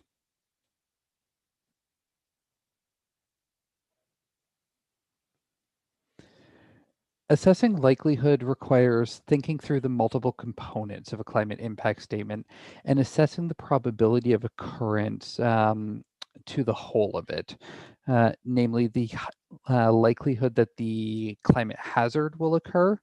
And an important part to understand about that is we have different levels of confidence associated with different climate hazards. Heat events, we tend to be quite confident in. Extreme precipitation events, sort of in the middle, and things like higher wind shear, extreme wind events, hail events, things like that, we have typically much lower levels of confidence in those very small scale processes are very hard to capture in models. So yeah, climate impact statements, you have to assess the likelihood of the climate hazard occurring, that it will result in a service disruption or an impact to an asset, the answer for which can be inferred by the result of the vulnerability assessment, and that service interruption will result in a specific consequence. And as such, taken as a whole, it's the interpretation of climate information plus knowledge of local infrastructure systems. So, for example, to assess the impact statement, one of those examples I provided earlier of intense rainfall flooding roadways, impairing emergency response, the team would have to evaluate the likelihood of extreme rainfall leading to road flooding, that flooding will impede emergency response, which can be impacted by things like alternative routes, redundancies in the system, and the like. And that more frequent rain events would occur. The probability of these three separate components should be taken together to assess the likelihood score. And likelihood can be assessed using a scale, can be assessed using the scale provided within the handbook, with the higher the likelihood associated with greater risk. Likelihood can also be assessed on the basis of either acute or chronic events. Acute, otherwise known as shock events, are single events, whether or not they are recurring, such as floods or heat waves. So they're distinct events. Chronic or stress events are continuously occurring, exerting pressure on assets or services until thresholds can be overwhelmed. So things like sea level rise is a example of a chronic climate hazard. To gain the most accurate appreciation of the impacts throughout your community, consequences should be assessed against multiple criteria. A robust analysis can be conducted looking at a climate impact statement's implications to public safety, service interruptions, financial implications, environmental harm, and asset damage. So with that last climate impact statement that we assessed the vulnerability for, more frequent instances of extreme heat damaging road infrastructure, causing higher investment, higher costs. The financial implications would be the main aspect that would show up as a consequence factor here. So public safety, really looking at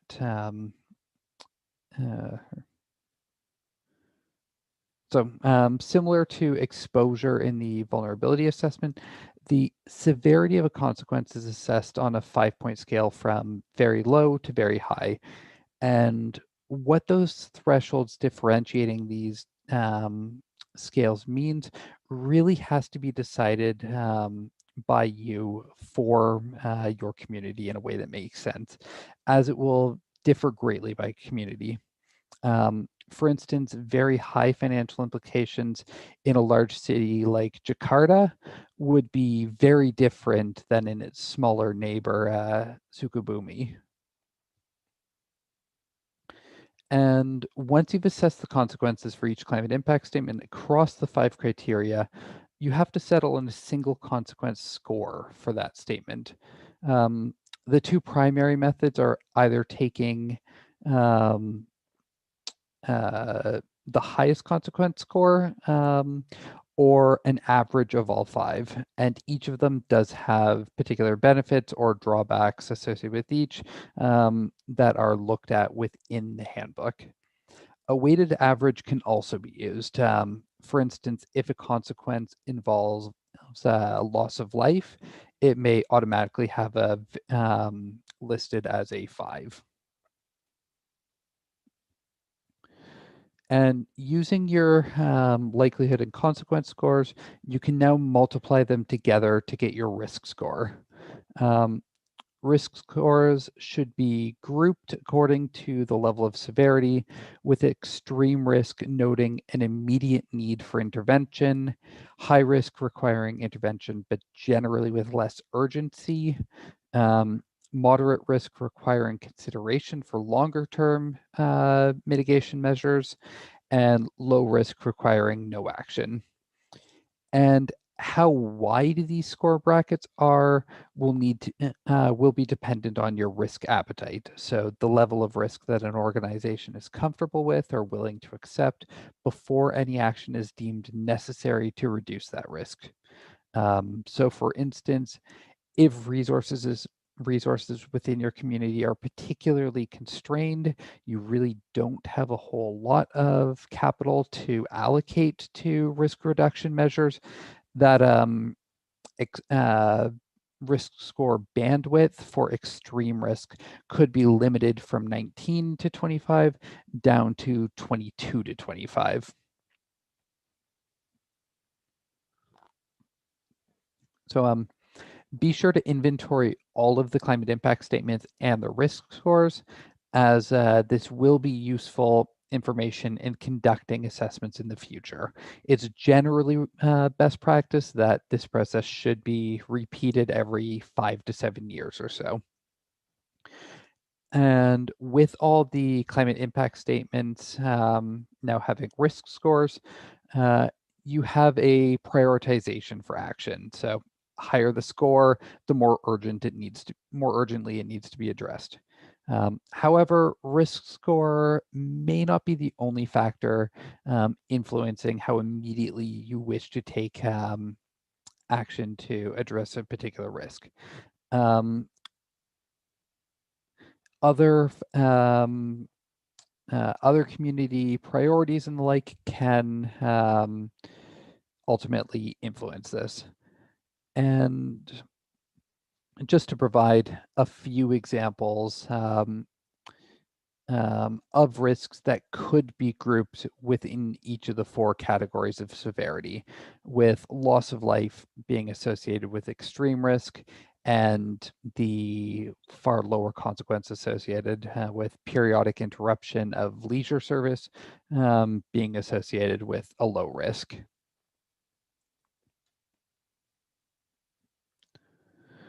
So with a prioritized list of risks requiring risk management responses, you can begin to devise adaptation strategies. Adaptation actions are actions that respond to climate risk by reducing either the likelihood of an impact occurring or its consequence. Adaptation actions should be designed and scaled to the severity of the risk they are responding to. So unless a response is being built to accommodate a risk load likely to be experienced throughout the lifespan of that asset, or can work to reduce multiple risks at once, over designing the asset may not offer the ideal balance between costs, levels of service, and risk. And really should be noted that there's a wide array of adaptation options that a community can consider. With new capital assets, things like a new stormwater retention basin, for instance, being just one of these. Some of the other response strategies options open to local governments include things like increasing the capacity of an asset to accommodate climate-induced changes in demand via retrofits, increasing system redundancy, adapting things like bylaws, zoning, codes, regulations or policies, development plans, or operations and maintenance practices to increase resilience, updating capital plans to reflect risk, capacity, or vulnerability, or system risk, ensuring that funding flows in the right direction to mitigate risk, changes to operations and maintenance plans, training, awareness, and education, changing monitoring and evaluation practices, incorporating natural assets in asset management practices to ensure their effective operations, designing and managing assets to offer multiple resilience benefits, relocating assets, risk sharing, or future research. And a number of dimensions will influence the development and suitability of adaptation strategies. And this table is included in the handbook, but yeah, when identifying adaptation strategies, when crafting them, while going through that strategic prioritization stage, it's worth looking at things like, does this objective balance within the community's overall economic, social, and environmental and cultural objectives? How feasible is it? Is it a low regret solution that will yield benefits even in the absence of climate change? Is it affordable for the community? how do you have enough information to proceed with it? Is it flexible, and are there co-benefits associated? So we're going to go back into another breakout room activity. Likewise, at the end with a report back via Mentimeter. So using that last climate impact statement, the one that we completed earlier, more frequent instances of extreme heat damaging roads, resulting in higher investment, higher costs. What is something that your local government can do about that? What is a way to reduce that associated risk? Use all of those options that I briefly went through, think through them, and try to come up with a way to reduce that risk associated with higher costs from road damage due to more frequent instances of extreme heat. If we could open the breakout room, and yeah, I will, within the chat, you'll also find the link to the Mentimeter again, where I'll ask that you report back with your response strategy to lower that financial risk.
Welcome back, everyone. So for those who haven't yet, I'll invite you to continue to share some of um, the response strategies that you've come up with within the Mentimeter link. And I understand that Mr. Ugan would like to share an experience or a response that was discussed within his breakout room.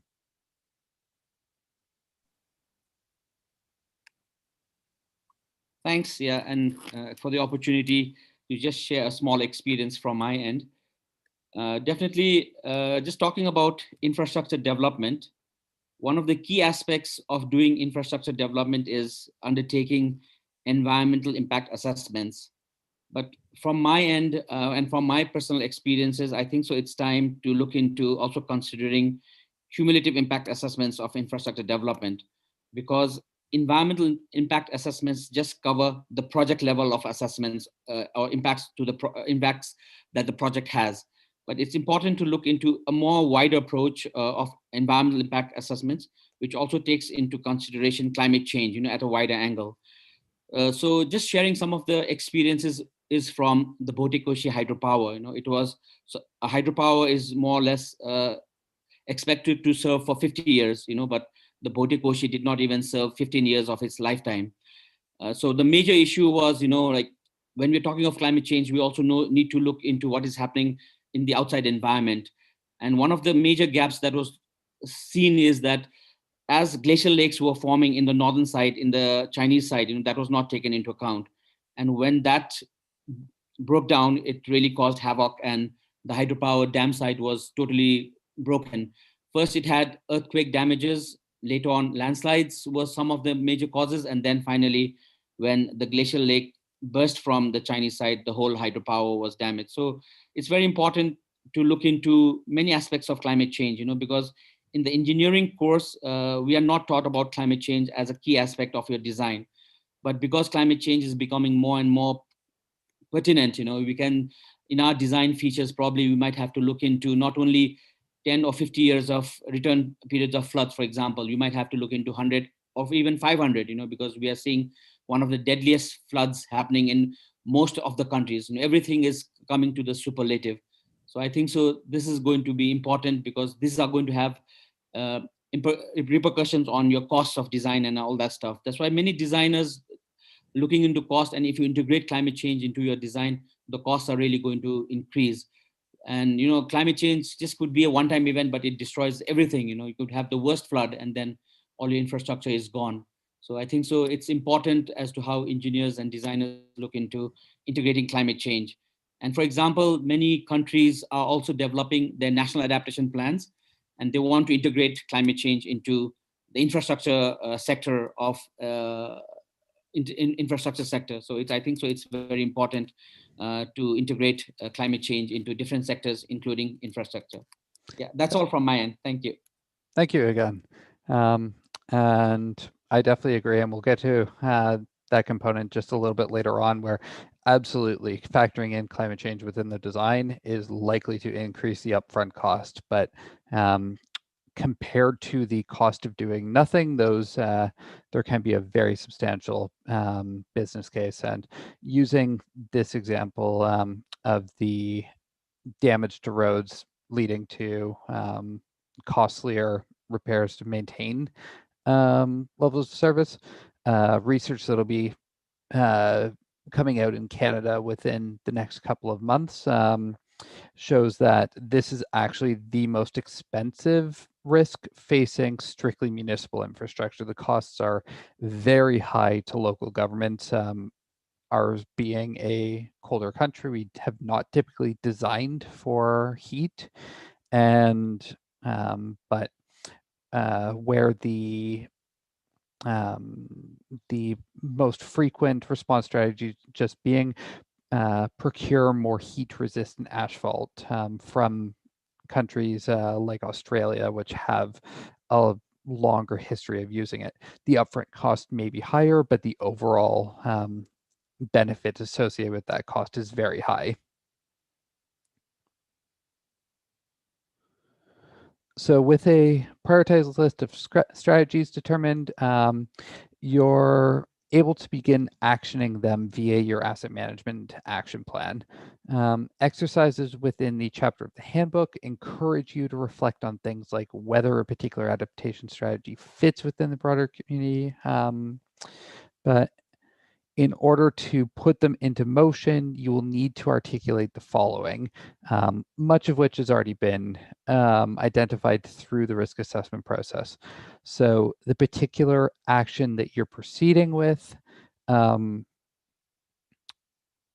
identify specific actions, items necessary to address priority climate risks, and the number of actions included and their scope should be small enough that the local government has a realistic chance of achieving them. The rationale for implementing them, identified through the risk assessment process. The time frame, so identify the optimal time for implementing a particular adaptation strategy. So operational changes can be implemented almost immediately. Short-term projects within or under 2 years or so, medium between 2 and 6 years, give or take, and longer-term projects over 6 years. And particularly for longer-term projects, the dedicated attention over each year should be identified. Ownership, so who is responsible for implementation within your community. So at a minimum, your asset management team should assign responsibilities to particular service areas or particular staff level to ensure the action is accomplished. Resources, so identify the people, training, technologies, or assets your team requires to complete the action. and funding. So what financial resources does your team need to complete the action? Are the costs upfront, recurring, or both? And what's the funding source? So when you integrate adaptation strategies into the asset management action plan framework and process, you can incorporate your objectives into annual budgets, project timelines, long-term financial plans, and other project implementation pathways. And in this way, senior leadership can understand and manage the financial life cycle across multi-year tactical implementation plan.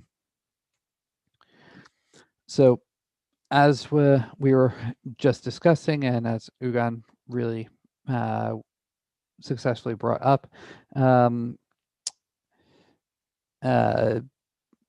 needs to be a business case for adaptation strategies.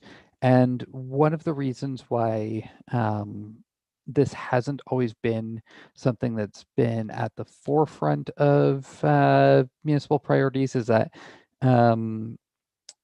risk tends to be somewhat more visible, or invisible rather. A key element of this risk assessment is to make the cost of risk visible in order to justify the investment. Historically, local governments have overlooked this, mostly due to a poor understanding of risk and the difficulty of accounting for something that doesn't happen. Adaptation, if you're successful in climate adaptation, disaster events or events of a certain magnitude, consequences don't occur. So how you actually come up with the cost associated with that can be difficult.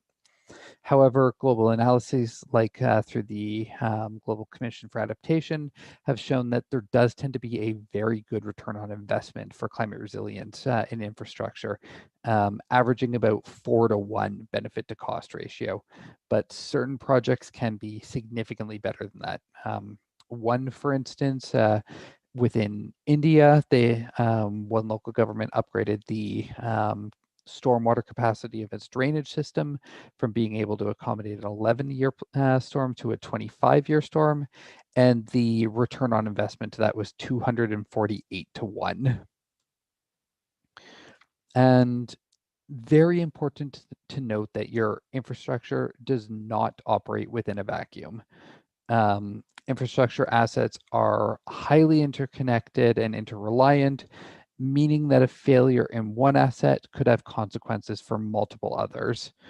When evaluating risk, you should consider your assets as part of a system and looking at those interconnections. So using, for instance, a flood event on a culvert, if there may be quite a number of interreliant pieces of infrastructure running under the surface or running over the road that it leads over. And kind of as previously noted, the interdependent nature of infrastructure systems means that weak points have a greater potential to disrupt broader service delivery and processes. But conversely, strategic resilience building interventions strengthen the system as a whole. And I have lost track of which number it is, but could we launch the poll on interconnected assets?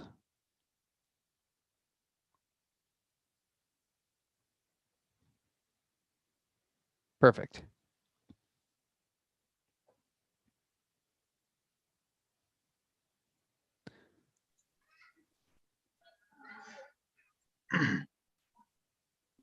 So yeah.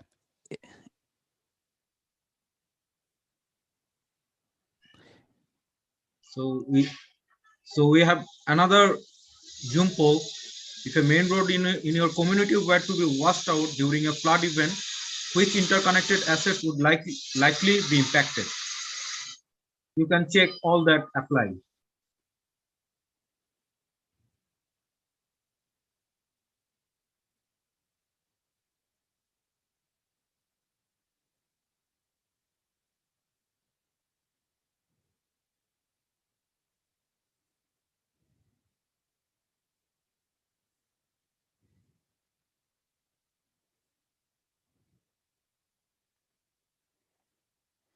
So yes, as you can see, electrical. to various degrees, but each of these asset options is potentially disruptible due to a single culvert failing on a main road. So just really articulating that point that you have to think through the systems approach of interconnected assets.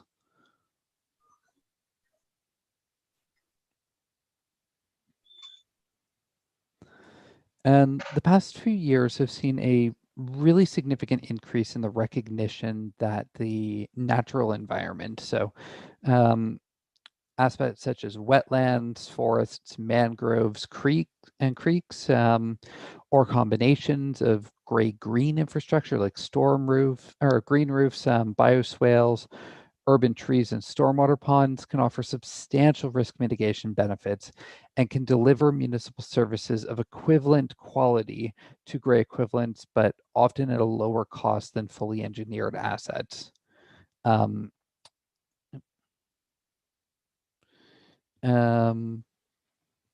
In the Philippines, for example, Conservation International is both restoring mangroves and building breakwaters to protect the population from potentially devastating storm surges.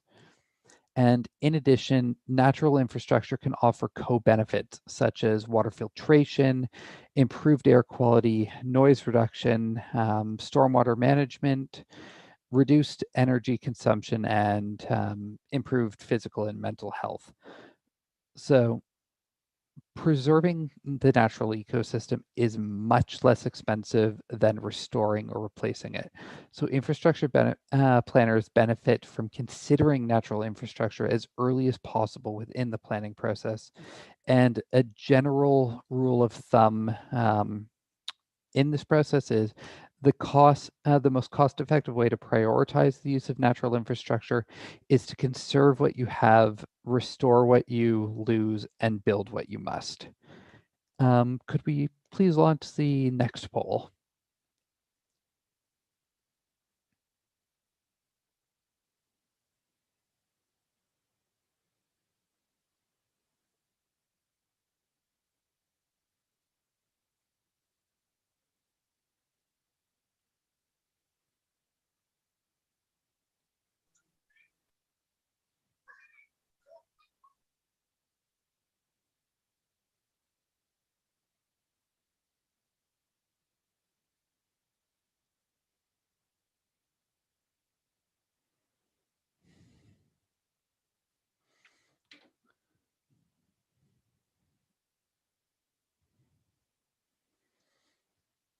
So seeing the results coming in that about 80% of local governments responding have already taken steps to preserving aspects of the natural environment, which is a just really fantastic and encouraging result to see.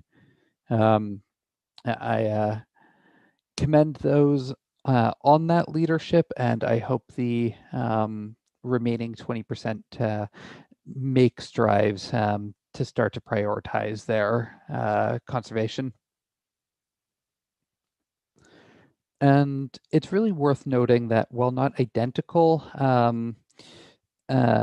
disaster risk reduction and climate resilient asset management are very complementary processes. It's articulated in a number of things like the Sendai Framework for Disaster Risk Reduction and the United Nations Office for Disaster Risk Reduction's Disaster Resilience Scorecard for Cities. The resilient infrastructure is a real boon for building the overall resilience of a community to disaster events. Both asset management and disaster risk reduction are also team sports. The interdepartmental collaboration, consultation, and breaking down silos help build accountabilities and communication networks that can be transferred to disaster risk reduction practices. They're both very much ongoing processes that you build competencies and overall maturity over time. You get better the more you work at it. And it can be very useful having things like updated asset inventories, knowing where they are, the condition, how quickly they can be deployed, things like that for responding to disaster events. For instance, it's my understanding that right now, countries like Indonesia and East Timor have been impacted rather badly by a cyclone just over the past day or so. And if, for instance, any local government has up-to-date inventories of the capacities of evacuation centers, their condition, of whether they're resilient to multiple hazards, number of ambulances, capacity of healthcare stations, things like that. All of that is very transferable knowledge between these two fields of practice. But ultimately, really, no matter how much you work at it, it's impossible to make your community fully disaster proof. That goal is just too expensive to contemplate. So rather, when disaster or damaging events strike, use that as an opportunity to think through long-term improvements that'll give that infrastructure, that system, the best chance of avoiding a similar impact from happening again. Understanding the design requirements for new infrastructure or vulnerabilities within systems, where strategic improvements can be made, and the business case associated with them ahead of disaster events happening provides that baseline that you can get to work much more quickly for a more resilient community into the future. And much of this planning process for a Build Back Better result can be done before disaster ever occurs.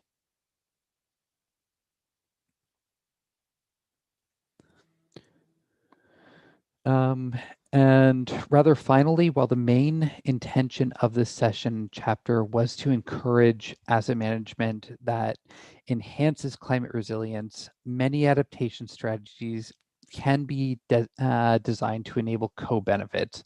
So efforts to reduce greenhouse gas emissions ultimately support climate risk reduction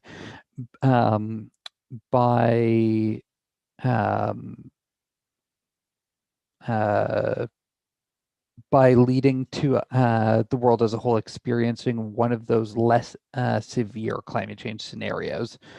Low carbon resilience focuses on developing integrated strategies that reduce both greenhouse gas emissions and vulnerabilities to climate change impacts.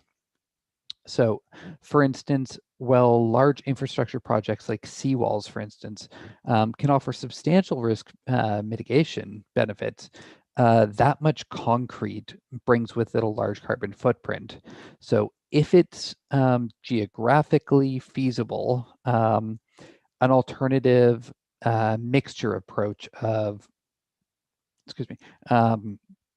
mangrove and seawall, or a reef water break and hard infrastructure combinations like that can work to reduce that wave activity. It produces that buffer using natural systems while reducing the concrete associated, the embedded concrete, and in the case of mangroves, even helps reduce carbon, take it out of the atmosphere.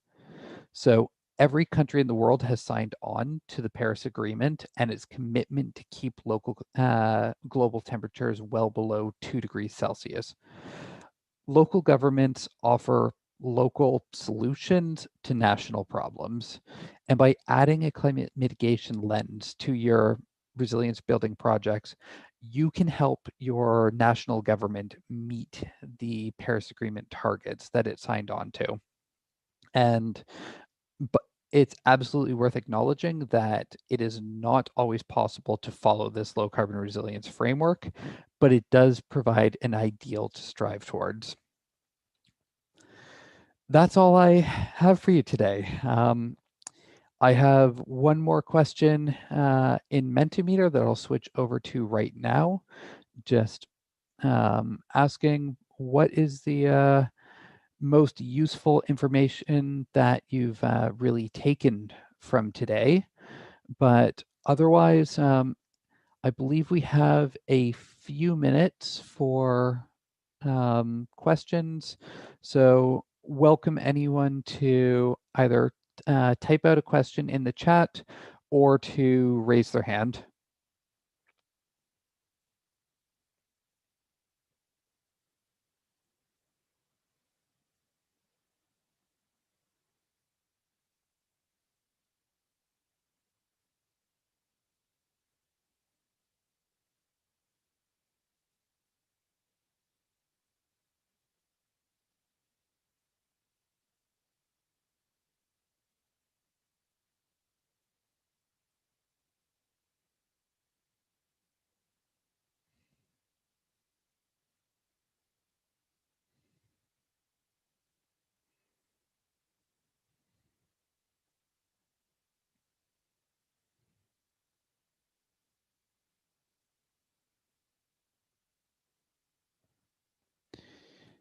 Masood Ali, see your hand up. By all means.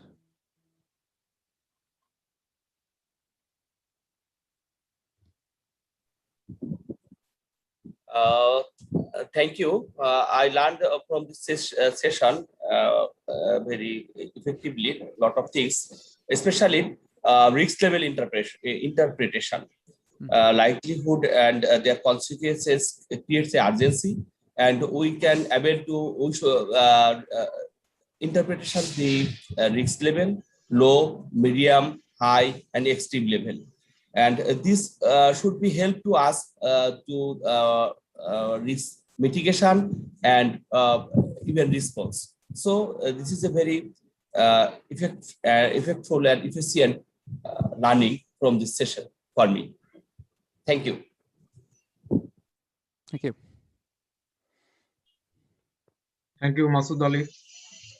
So we can see answers are still coming up. Like we can see risk assessment, climate risk assessment framework. It's great to see that you have learned something from today's session. And we are grateful to you for your spontaneous participation throughout this workshop. And I hope this learning will be helpful for your local governments, also for your communities in the future. So we can see that integrating climate change variable in infrastructure asset management, risk on climate heat. Yeah, Dustin, you can comment, please. Yeah, I was just going to note that if there are any other questions, I'm happy to take them in the chat. And otherwise, want to turn it over to Juana and to thank each of you for participating today. I hope this has been useful information for you that you'll be able to take forward. And I appreciate, excuse me, I appreciate your sticking with us today and participating in the exercises. And yeah, just want to offer a quick reminder as well that in addition to this live exercise, there's also the online module around health resilient asset management.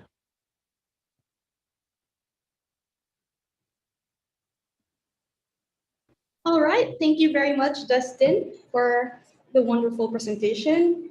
Your workshop has been very valuable, and it's amazing to see everyone's takeaway from today's session. So with that, I would like to formally thank you for delivering today's workshop, as well as the rest of the other instructors we've had in our online solutions dialogue in the infrastructure asset management topic. So I would like to, of course, also thank everyone for your attendance and participation, specifically for our Asia participants. It has been a wonderful journey since February or March, I believe. And thank you. We cannot thank you enough for your participation. So now it's actually everyone's favorite part. We would like to ask everyone to please turn on your cameras so we can take a quick photo of everyone. And once your cameras are on, we'll take a quick screenshot. So please hold your smiles so we can capture your beautiful faces. In 1, 2, hold those smiles, please.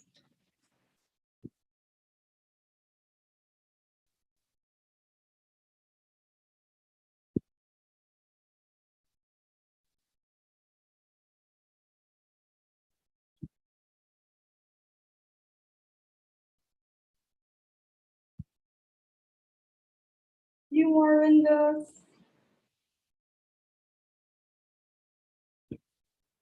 So many people turning on their cameras.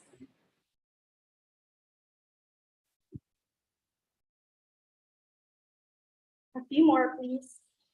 One last smile, everyone.